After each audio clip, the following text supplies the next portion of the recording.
otro programa de Aprendiendo Cómo Vivir y hoy traemos un tema muy polémico, muy interesante y sobre todo muy importante, y es el tema de la violencia doméstica.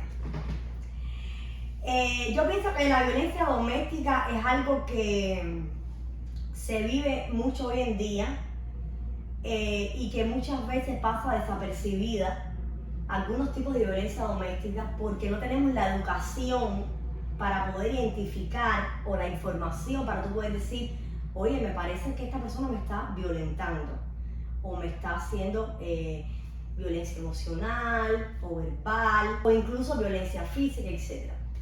Y quería empezar hablando un poquitico contigo, Marilyn. ¿Cuáles son los tipos de violencia doméstica que existen? Buenas, bueno, es un placer poder hablar de este tema en esta oportunidad y efectivamente, primero decir que la violencia doméstica existe desde los tiempos antiguos. O sea, es un problema que quizás hoy lo vemos que se ha recrudecido, pero eso existe casi desde el propio surgimiento de la historia humana y de las personas. Incluso se hablaba en la edad antigua de la existencia de comunidades profundamente fracturadas, estructuradas por ejemplo, por género.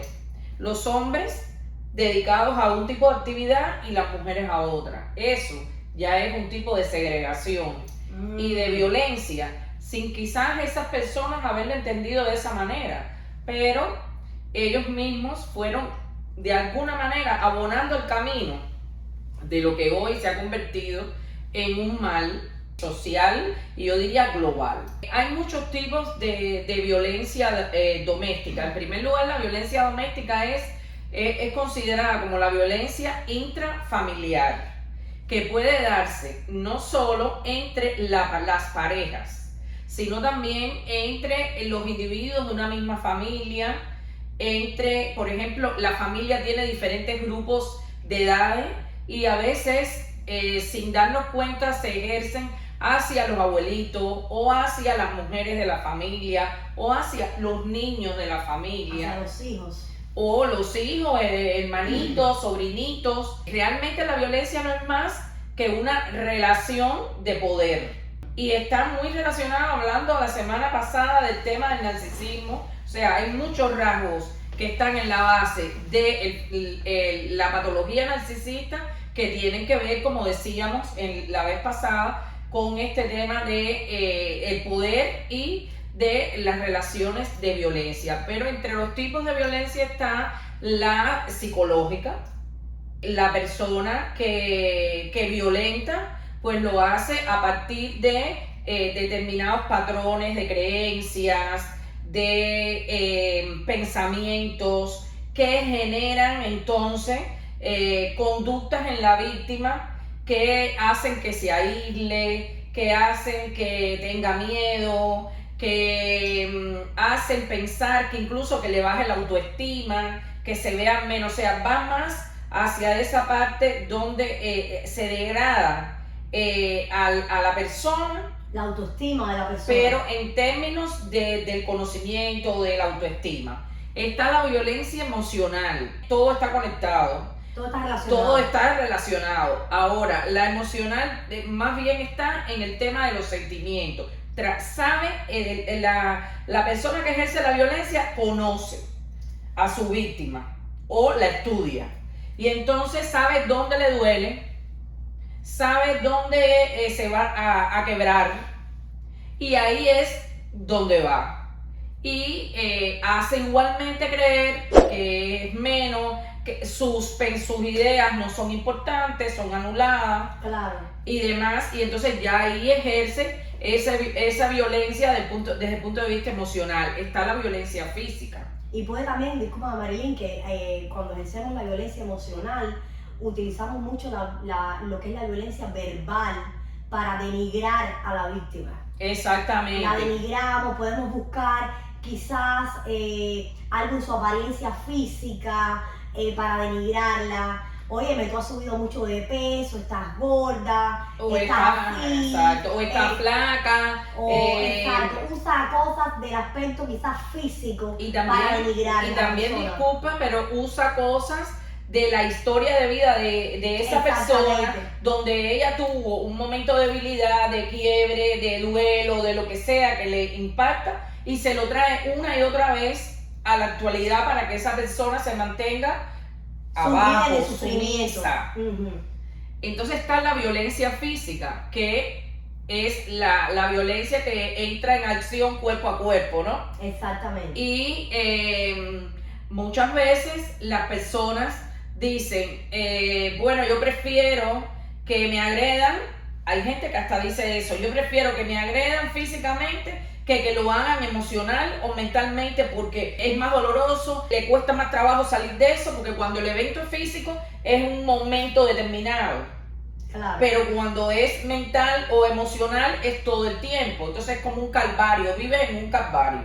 Ahora, la violencia física es también tiene, yo pienso, un impacto muchas veces desastroso, porque puede llegar a matar a la persona, puede Exacto. llegar a mutilar a la persona, incluso puede hacerle hematomas, determinadas cosas que por las que esa persona después le da pena, siente vergüenza, no puede incorporarse a su entorno laboral. Exacto. O tiene que hacerlo enmascarando O tiene que hacerlo, los signos de la violencia. Exacto. Si tiene hematomas en los brazos o algo, tiene que ponerse entonces algo largo para que esconder. no se note.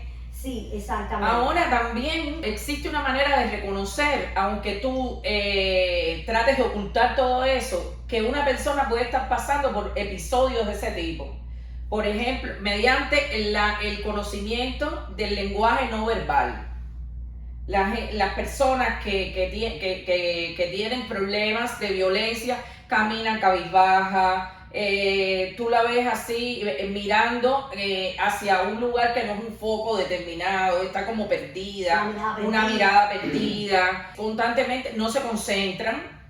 Están en el aula, mucha gente, y han habido programas de ese tipo, que un maestro o una maestra se ha dado cuenta que un alumno tiene problemas, está sufriendo por eso.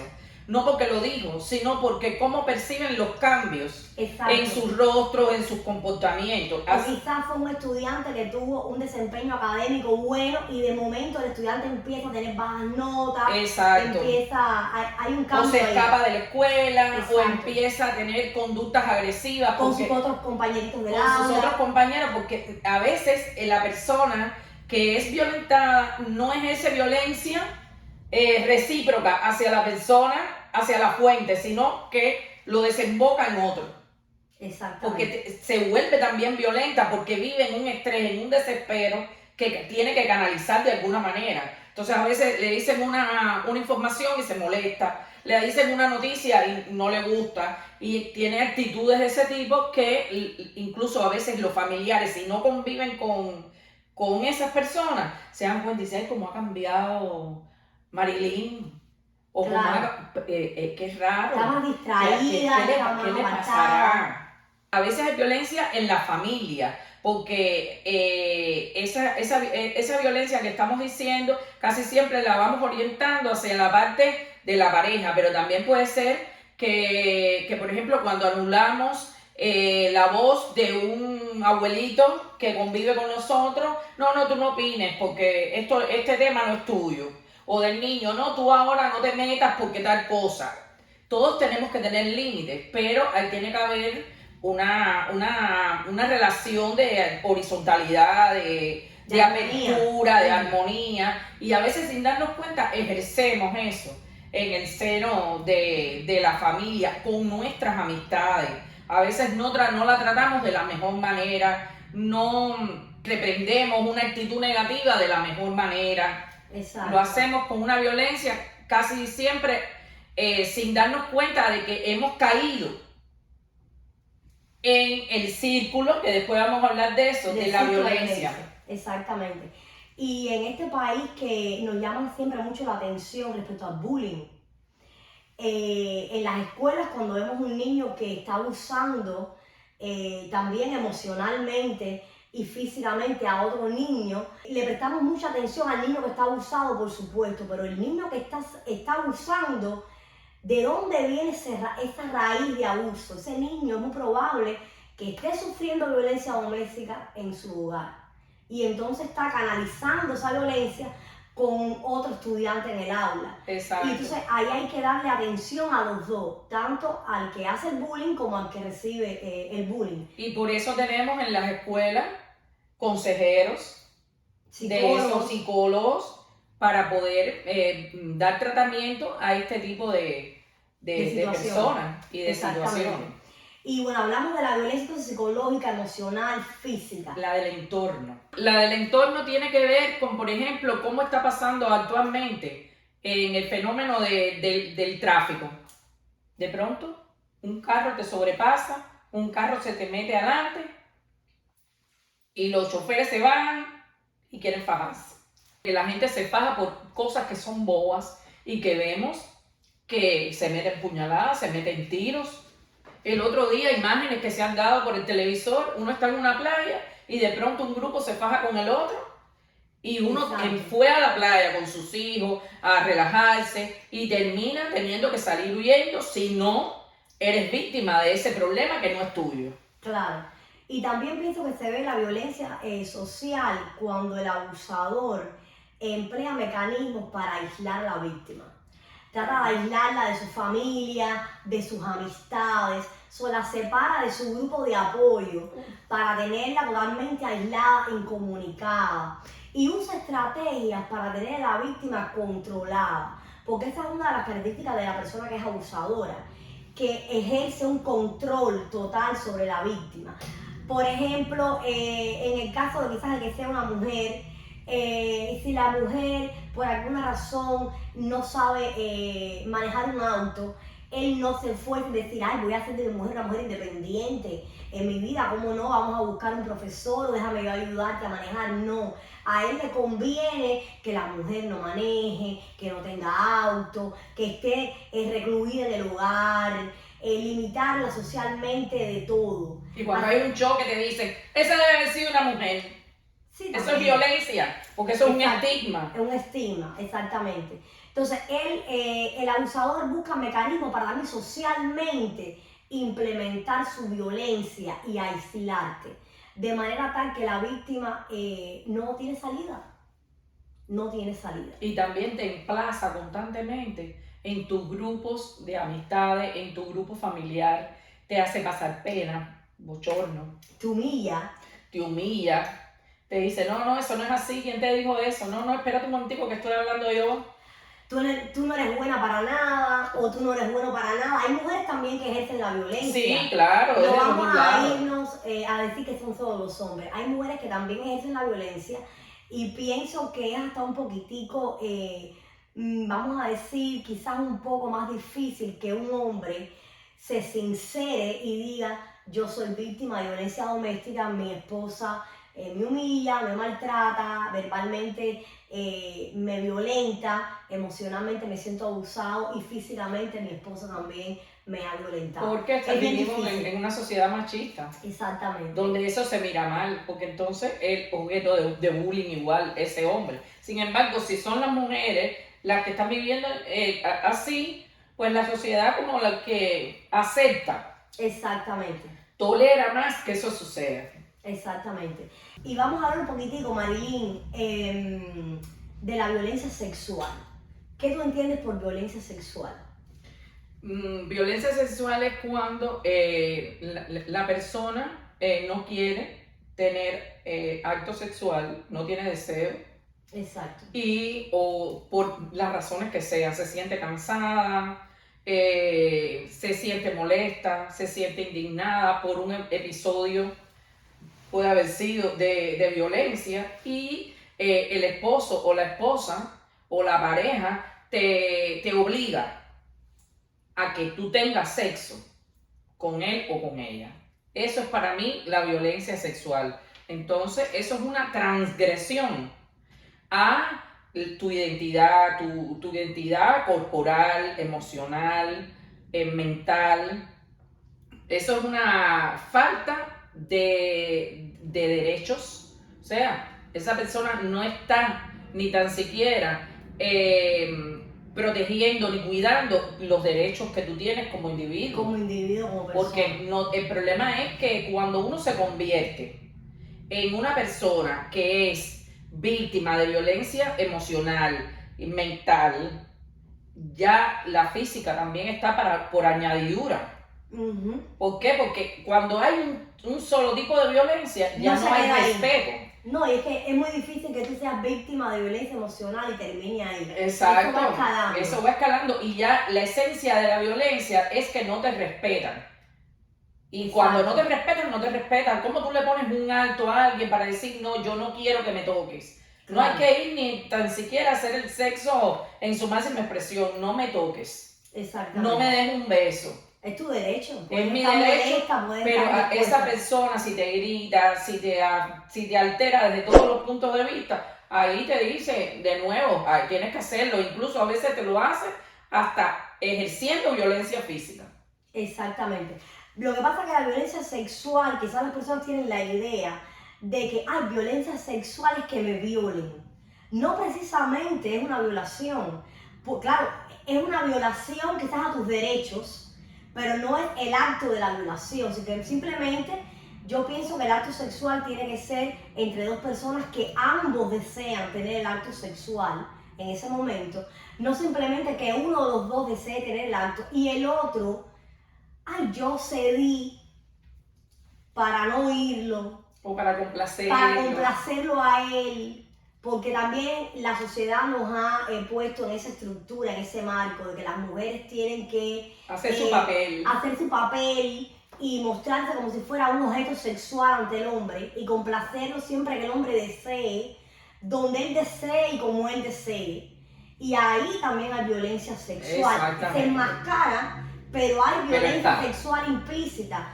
Cuando es un hombre, por ejemplo, que te dice, y si tú le expresas, mira, no me siento bien, no tengo deseo, ay, pero siempre estás en lo mismo, contigo no se puede, ya tú no quieres tener sexo, me voy a buscar a la calle lo que tú no me das. Una serie de comportamientos. Pueden comportarse, y disculpa que te interrumpa, de que te llegan tarde después, como que te dan castigos. Exactamente. Para que uno reaccione, y eso es chantaje, es amenaza. E incluso a veces se ve la violencia también sexual cuando el hombre quizás obliga a la mujer a tener un tipo de acto sexual que la mujer no se siente placentera haciendo. Yo he conocido mujeres, por ejemplo, que no se sienten complacidas teniendo quizás sexo oral, o que no se sienten complacidas quizás teniendo sexo anal. Bueno, como digo, todo acto sexual con un mutuo consentimiento de ambas partes, donde ambas partes estén de acuerdo en disfrutar de ese acto, yo pienso que está correcto. Ahora, si una de las partes, tan solo una de las partes, se niega o te verbaliza, mira, esto no es de mi agrado, ya la otra persona tiene que aceptar. Porque, ¿por qué tú vas a llevar a cabo un acto sexual donde ya tu pareja te está diciendo, esto no me agrada, no lo disfruto? Es muy egoísta y muy violento establecer tu poderío y decir, no, no me importa que no lo disfrutes, que no te guste, yo quiero hacerlo. Y en muchas ocasiones se ejerce de una manera enmascarada la violencia sexual para que en muchas ocasiones el hombre sea satisfecho, entre comillas. Y también el hombre después no se siente bien a largo plazo porque esa mujer no estuvo contigo de la manera como es ella, porque no tenía el deseo. Entonces viene un momento en el que él resquebraja igual su autoestima y se molesta y se violenta porque no se siente satisfecho. O sea, él se satisfizo sexualmente, pero no sintió la plenitud. Exactamente. Que son dos cosas diferentes. O simplemente se dio cuenta de que su pareja no lo disfrutaba igual. Y es que yo pienso que uno debe sin duda alguna cuidar mucho el acto sexual en la pareja, porque ese acto sexual une a la pareja como también puede provocar la distancia en la pareja. Cuando ocurren cosas en ese acto sexual que para una de las partes no es agradable, puede provocar entonces una distancia, un distanciamiento grande en la pareja, y esto definitivamente puede incluso dar al traste con la relación en un futuro. So que sí, la violencia sexual es algo que también está incluido entre los tipos de violencia. Ahora, Marilyn, ¿cuáles son, pues me decimos, ay, porque el ciclo de la violencia, el ciclo de la violencia, ¿cuáles son las etapas del ciclo de la violencia doméstica? Bueno, los libros reconocen 3 etapas. La primera tiene que ver con una fase de tensión, donde las personas que participan pues se sienten el miedo, sienten tristeza, sienten nostalgia, sienten que no quieren hacer determinadas cosas, y el victimario pues empieza a generar una escalada en esa persona de querer hacer lo que él desea, su voluntad. Y entonces lleva a esa persona a quizás gritarle, quizás no hablarle.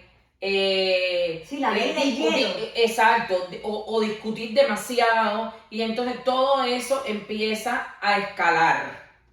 En esta fase quizás es más, se ve más la violencia verbal, la violencia verbal, la verbal y la no verbal. Y la no verbal. Y la no verbal, porque por ejemplo puede ser que te acuestes en la misma cama y tú para un lado y yo para el otro. Puede ser de que no nos queramos hablar por un tiempo.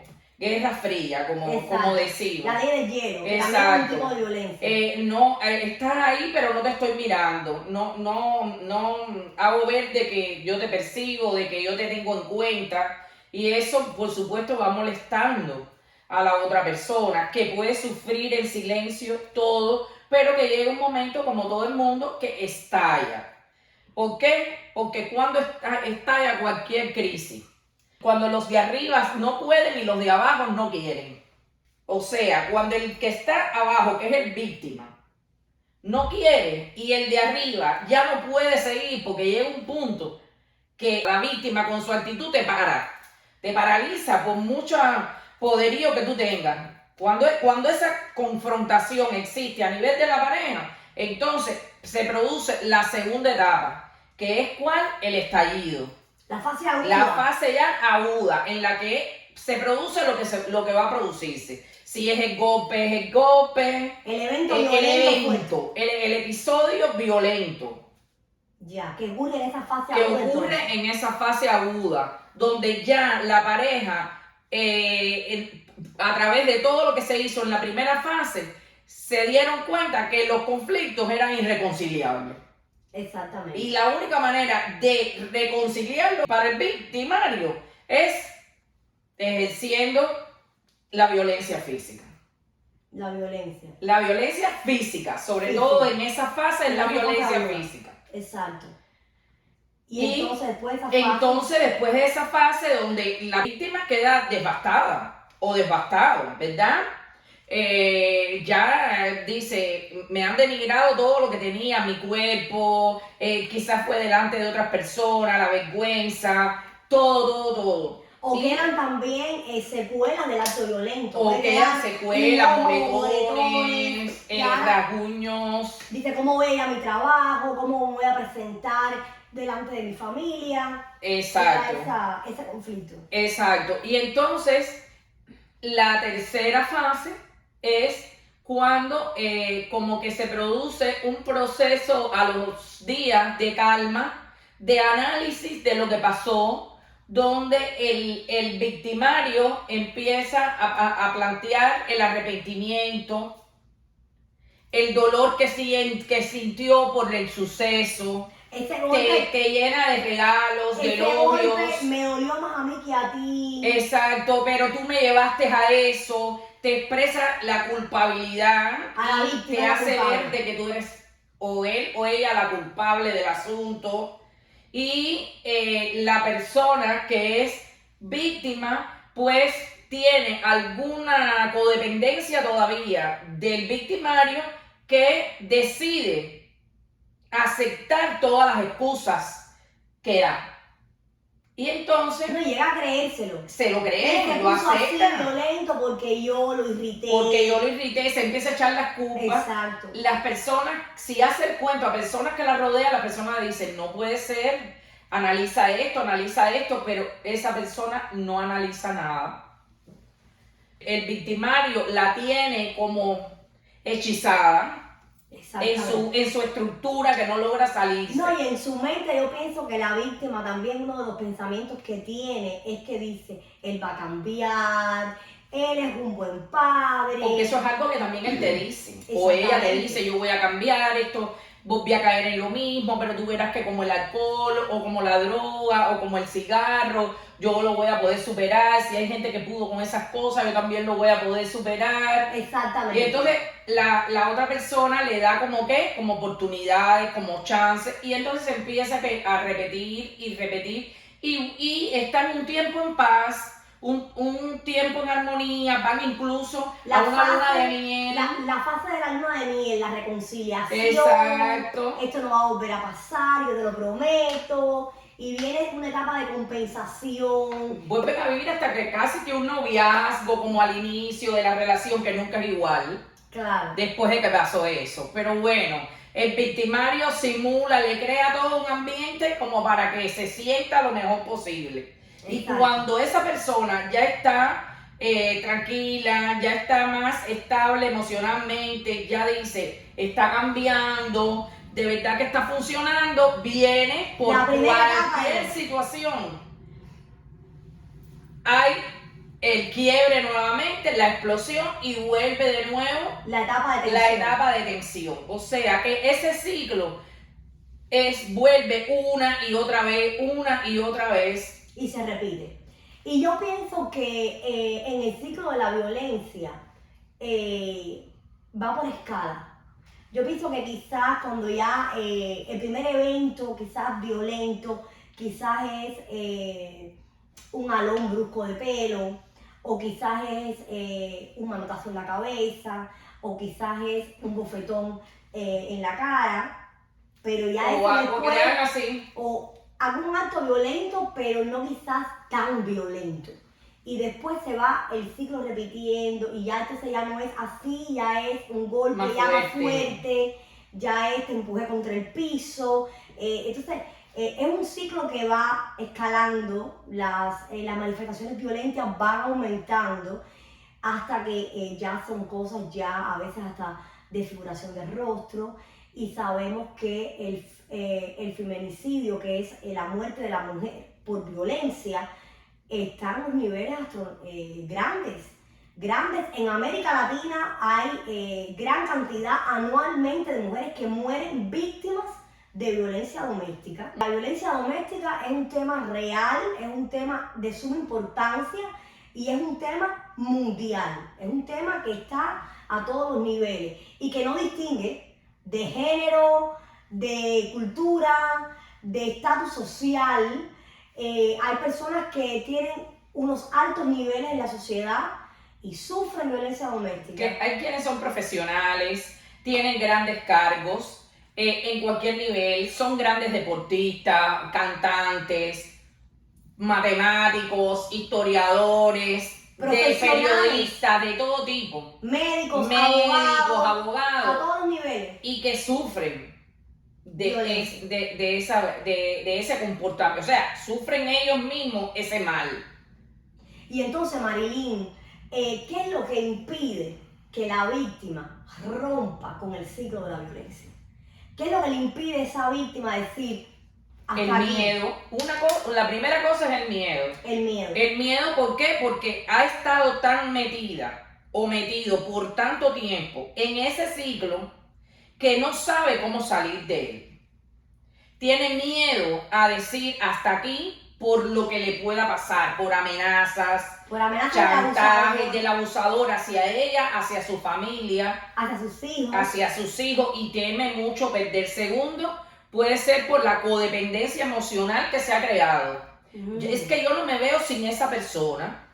no me veo, no me visualizo. Porque además es lo que te ha hecho creer. Tú Porque es exactamente, ella ha sido abusada o él ha sido abusado emocionalmente, mentalmente, y ya hay una creencia ahí de base. Limitante totalmente. Una creencia de base que no te puedes quitar, te tienes que quitar eso acudiendo a un terapeuta, a un psicólogo. El otro elemento es la dependencia, a veces financiera. Muy importante. Muy importante. Aunque las dos personas trabajen, quizás el victimario pues tiene un rol económico más importante, más fuerte. Y la víctima dice, es que no voy a poder con todo esto, con mis hijos, la vida, la carestía de la vida, ¿cómo voy a poder enrumbarme de nuevo? Y le tiene mucho miedo a salir tristemente de esa zona de confort que es horrible, por eso digo tristemente, pero prefiere estar ahí que salirse de ella por todas esas razones. A veces tampoco encuentra apoyo emocional en su círculo cercano de familiares, en su círculo de amistades, y de pronto no tiene para dónde ir. Y a veces también no encuentra los apoyos debidos en las estructuras del gobierno que están instituidas para supuestamente proteger a este tipo de personas que es víctima de violencia. Te protege quizás por unos días, por un tiempo, te dan una orden de alejamiento y después, ¿qué va a pasar conmigo? Y entonces dice, no, pero en 3 meses está aquí de nuevo, o en 6 meses está aquí de nuevo el problema. Y esa persona tiene miedo de salir a la calle, volver a rehacer su vida, no sabe si a lo mejor se encuentra con otra persona de interés y no quiere rehacer la relación, una relación por temor a que la otra persona tome represalia. Sí, realmente es bien difícil. Hablamos del miedo, que efectivamente una persona que ha sufrido violencia doméstica tiene un miedo real al abusador. O sea, un miedo, yo pienso real por su vida, un miedo real por la vida quizás de sus hijos, pueden haber hasta amenazas a sus familiares. Si tú le dices eso a tu papá y tu papá viene aquí, a él también lo mato, a él también le hago. Eso, que hay amenazas a veces que infunden miedo, infunden temor, y a veces para evitar un problema familiar, la víctima se queda en silencio por el miedo. Eso es un elemento súper importante. También pienso que las creencias sobre el matrimonio, esas creencias que nos inculcaron desde pequeños, de que debes cuidar tu matrimonio, no debes separarte, no debes divorciarte, porque entonces imagínate, tus hijos van a ser hijos de padres divorciados, le vas a poner un padrastro a tus hijos, imagínate tú que tienes una hembrita, suponer otro hombre que no es su padre en la casa, nunca va a ser igual. Son estas creencias limitantes y estas creencias que nos esclavizan a una situación de violencia que hace más daño todavía que un divorcio. Evidentemente hace un daño a todos los niveles y un daño a veces que es, digamos, generacional, porque cuando sufres violencia, no solo tú, tus hijos son testigos de la violencia, se está estableciendo entonces un daño ahí en esa vida que se está formando.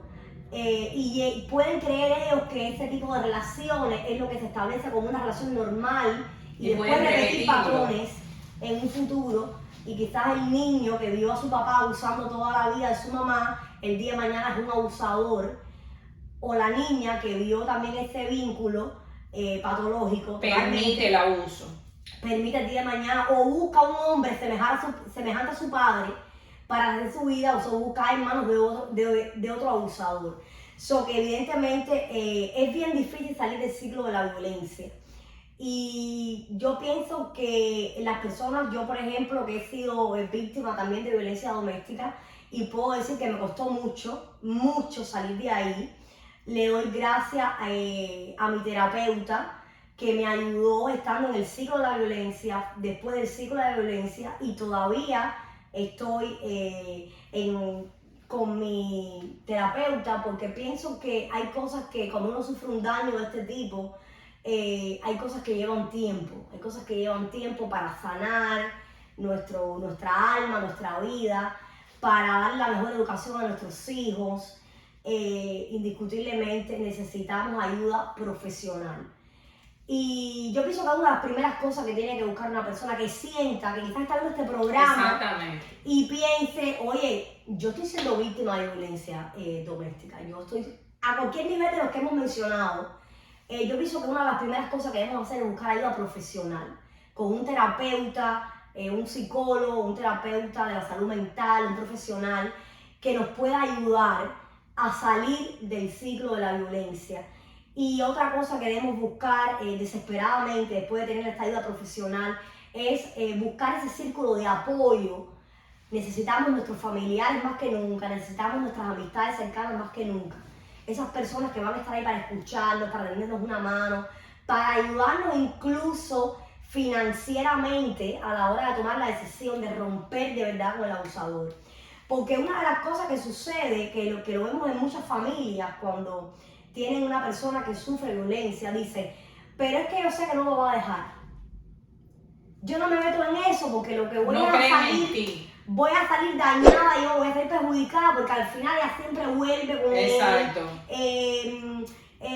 La que va a salir dañada voy a ser yo y después ellos se reconcilian y vuelven a lo mismo.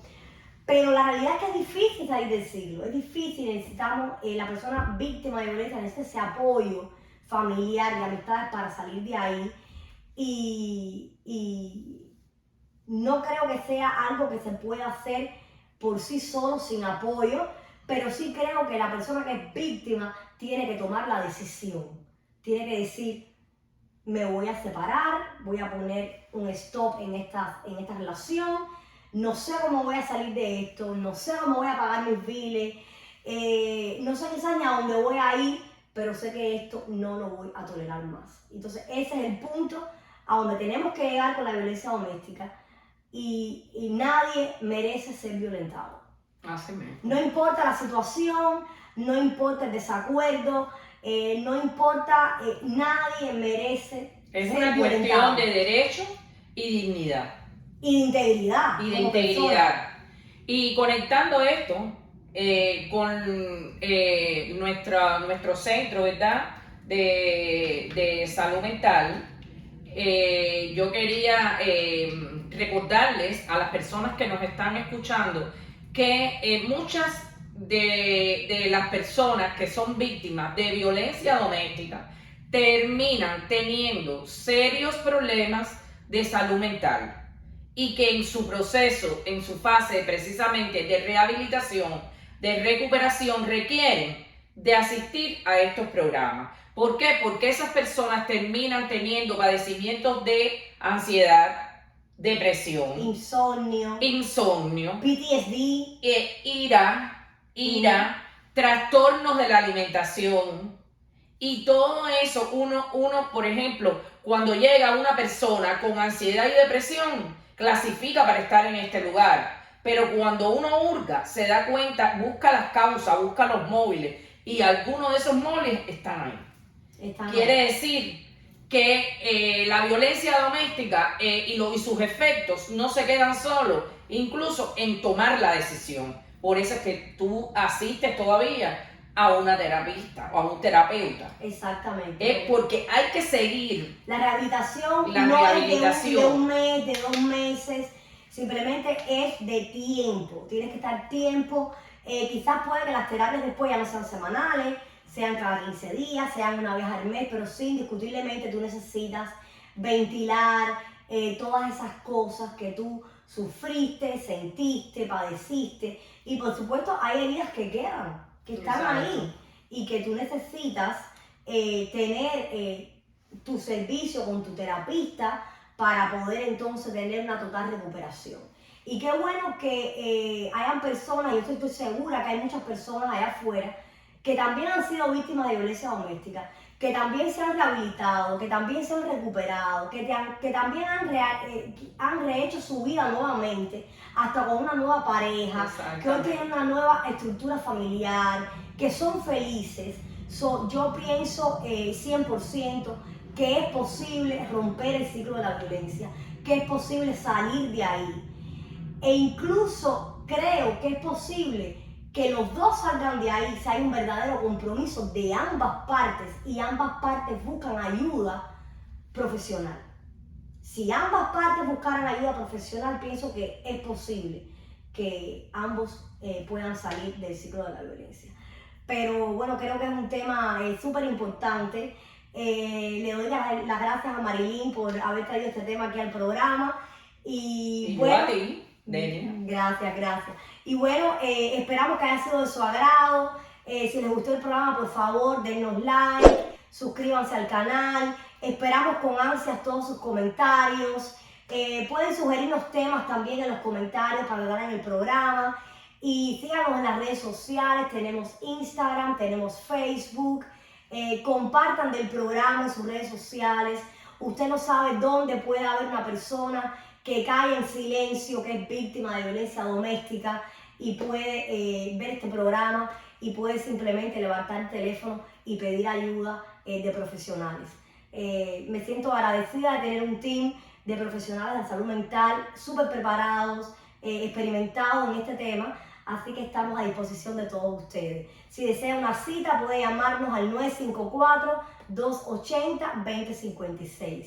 Sin más, estamos aprendiendo ¿Cómo vivir?